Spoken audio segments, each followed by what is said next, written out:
นะครับประเทศรัฐบาลเพื่ออยากจะทำนะครับทุกสิ่งทุกอย่างครับแต่มันทำมาได้เพราะว่ามันเป็นพรรคร่วมก็เนื่องมาจากเขาเลือกนะครับเขาเลือกบขาดเนาะนะครับทีแรกเราจะเป็นแลนสไลด์มันเป็นชักกรรมเขาหมกดินลายแต่นะฝนตกมาได้แลนสไลด์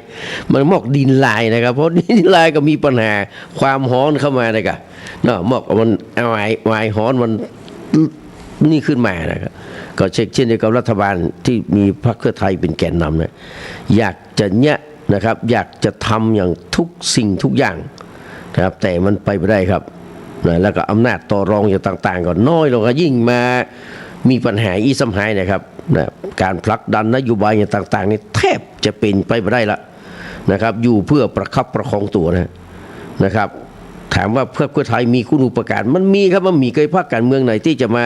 เนี่ยอย่างพรรคไทยรักไทยเนี่ยอย่างพรรคเพื่อไทยพรรคประชาชนนี่มันมีนะหมู่นั้นหาเสียงนะครับอยู่ไปตามวันๆเนี่ยอย่างพรรคประชาธิปัตย์เนี่ยนะที่มาบริหารประเทศชาติได้หลายสมัยนะครับก็เปิ้นก็บอกเอาอย่างสักอย่างนะ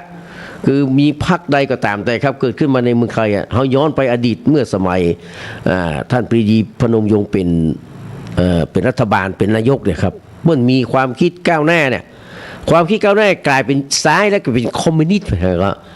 สุดท้ายอยู่ประเทศมาได้นะกระดูกย่อมหื้อเข้ามาขึ้นกันนะครับอันนี้มันเป็นปัญหานะท่านทักษิณก็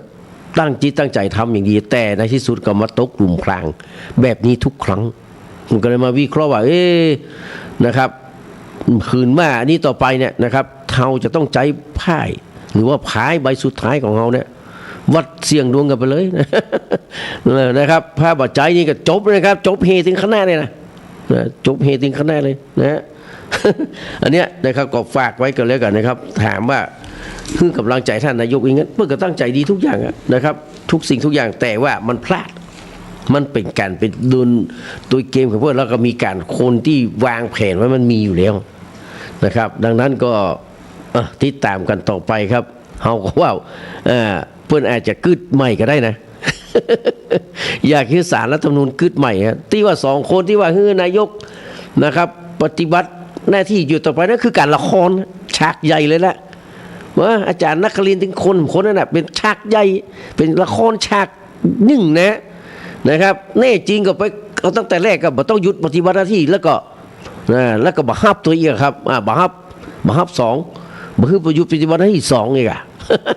อันนี้ฮับหมดฮับไปพิจารณาเรื่องขี้แหม่ได้อีกได้นะนี่คือต้นเหตุของเรื่องจะเป็นคุณไปตั้งแน่นะเนี่ยขนาดเศรษฐาแล้วมั่นใจขนาดสุดๆนะครับว่าจะเป็นคุณเป็นกุลปัตโต้เศรษฐาห้องเพลงอย่างนี้นะครับเรียบร้อยเลยอันนี้นี่เนี่ยนะยิ่งสถานการณ์ในความเป็นยี่สิบเนี่ยนะครับดังนั้นประเทศไทยไปยากครับพี่น้องบอกถึงบอกความมดหวังแต่เลยนะมดหวังนะครับมดหวังแต่เลยนะยิ่งถ้าเราเลือกมาแล้วก็แกะเนี่ยปัตตม่วนเขาได้นะครับไอ้พรรคที่เป็นพรรคกลางๆเนี่ยนะพรรค60 ไป 70นี่นะต่อรองนักขนาดอย่างไอ้พรรคภูมิใจไทยที่มันเข้ามาอยู่แล้วนะพรรคขนาดนี้มันไปได้นะครับพรรคกันได้รัฐมนตรีมหาดไทยไปเนี่ยมันไม่ได้ก็เนื่องจากว่าถ้าพรรคเพื่อไทยได้สัก200ป่ายขึ้นเนี่ยครับมันมีทางครับจะได้มากระทรวงใหญ่ๆอย่างกระทรวงศึกษาธิการจะไปอยู่ปุ้นกระทรวงมหาดไทยจะไปอยู่กับคนอื่นมันเป็นไปได้ยากนะแต่อันนี้บัญญัติก็ไม่ได้ครับบัญญัติก็ไม่ได้เป็นรัฐบาลก็เหมือนกับพรรคก้าวไกลเนี่ยครับที่เพิ่นมายอมลดลาวาสอกเรื่องหนึ่งเพิ่นก็ไม่ได้เป็นมาวันนี้จะมาจับมือยับโหวตให้อนุทินเป็นนายกและตัวเก่าจะมาร่วมรัฐบาลอันนี้มันง่ายวัดสุดๆนะครับใครเป็นสมาชิกนะครับของพรรคนะครับก้าวหน้าอยู่เนี่ยบอกเลยครับว่าการทำแบบนี้มันบัดซบเลวทรามที่สุดเลยนะครับก็คุณไปพอนะครับบทบาทของเพื่อนในเรื่องอย่างต่างๆนะครับมันแตกต่างจากพวกคุณสิ้นเชิงอุดมการณ์นี่แตกต่างกันคุณจะเป็นฝ่ายค้านก็จ้างเขาจะไม่เป็นฝ่ายค้านตัวคุณก็จ้างนะฮะแต่สิ่งที่มันบักหน้าเข้ากันได้คือคุณไปเลือกไอ้หนูเป็นนายกเลยครับวันนี้ความคิดที่อุบาทชาติชั่วถ้ามันว่าผมจะสนับสนุนคุณพรรค เมื่อแต่ว่าก็มีแคนดิเดตแล้วมันมีแคนดิเดตแล้วนะ มันหมดเอาคนเดียวอยู่แต่เนี่ยครับมันนะแคนดิเดตมันหมดแล้วครับพรรคก้าวหน้าเสียดายเนาะถ้าเสนอไปสัก3 คนนี่มาแข่ง2 คน3 คนมันก็ยังมีสิทธิ์ที่จะได้เป็นรอบๆต่อไปนะครับนี่ก็เป็นบทเรียนนะครับสำหรับพรรคการเมืองอย่างพรรคก้าวหน้าเนี่ยจะไปอย่างเอาคนเดียวเอาแน่เดียวนะครับกึดอย่างแน่เดียวบอกกึดที่มันรอบครอบกว่านี้อย่างนี้จะมาสนับไอ้หนูเป็นนายกเนี่ยเรียบร้อยแล้วครับไอ้อย่างที่คุณเคยนี่ไว้นะเปิ้นศรัทธาเพื่อจะ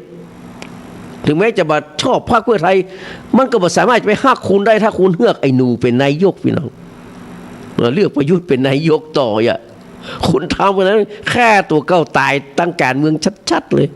นะดังนั้นก็การเมืองเป็นเรื่องตลกพี่น้องผมก็เลยบอกว่าผมหมดหวังนะครับ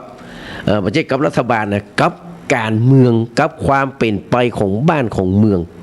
นะฮะหมดหวังแต่เลยนะครับสามารถจะพออย่างนี้ได้ครับแดงการก้อมขอเพลงอย่างมาก็โคนกินแดดนี่เนาะ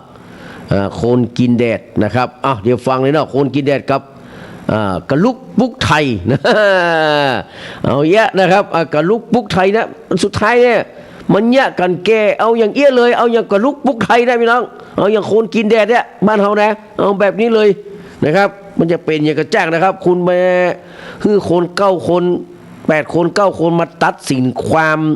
เป็นไปของบ้านของเมืองเนี่ยมันมาถูกครับที่ไหนในโลกก็มันเยอะกันนะกกตเพิ่งก็มีอำนาจนักขนาดนี้นะครับอันดีที่ดีเนี่ยบัญญัตินะครับหัวสวนะครับโอ้ผ่านมาสักเท่าใดยังมาฮับมันก่อนอ่ะยังมาฮับพิจารณาเลยบอกว่าปัจจัยหน้าที่ พอเรื่องคลิปเสียงนี้ปุ๊บเอาทันทีเลยครับเรื่องจริยธรรมก็จะโดนเรื่องนั้นก็จะโดนโอ้สเปะสเปดเนี่ยมันหันชัดเจนเนี่ยเป็นหันชัดเจนนะครับมันไปไม่รอดบ้านเมืองเขานะครับจะมีเป็นลัดพันลึกแบบนี้ตลอดไปนี่ประเทศชาติมันเจริญและคนลากหญ้าคนพี่น้องประชาชนทั้งหลายเนี่ยนะครับจะลำบากไปเรื่อยๆแล้วนะจะลำบากไปเรื่อยๆก็จะเหนื่อยหน่ายเบื่อหน่ายกับการเมืองเนี่ยมันบดีนะครับจะไปเรื่องไหนกับการเมืองนะถ้าเขาหมดมีประชาธิปไตยสมัยครับเขาจะเป็นทาสย้อนยุคไปตั้งแต่พุ่นอะสมัยอยุธยาเลยครับจะเอากันแบบนั้นกาดมอมกงกับการเป็นทาสอยู่ในเรียนเบี้ยก็จะแยกต้องการถอยหลังไปขนาดนั้นนะเขาโอ้โหบ่ไหวครับบ่ไหวมาฟังเพลงกันที่แดงกัดก้อมขอมาเนอะนะครับแดงกัดก้อมขอมาคนกินแดดเนาะคนกินแดดอันนี้ตาต่อตาฟันต่อฟันกันว่ะคนตาต่อตาฟันต่อฟันนะครับแล้วก็คนกินแดดแล้วก็กระลุกปุกไทยนะสุดท้ายแล้วใจกำลังเลยต้นเลยวะ ขอบคุณนะครับ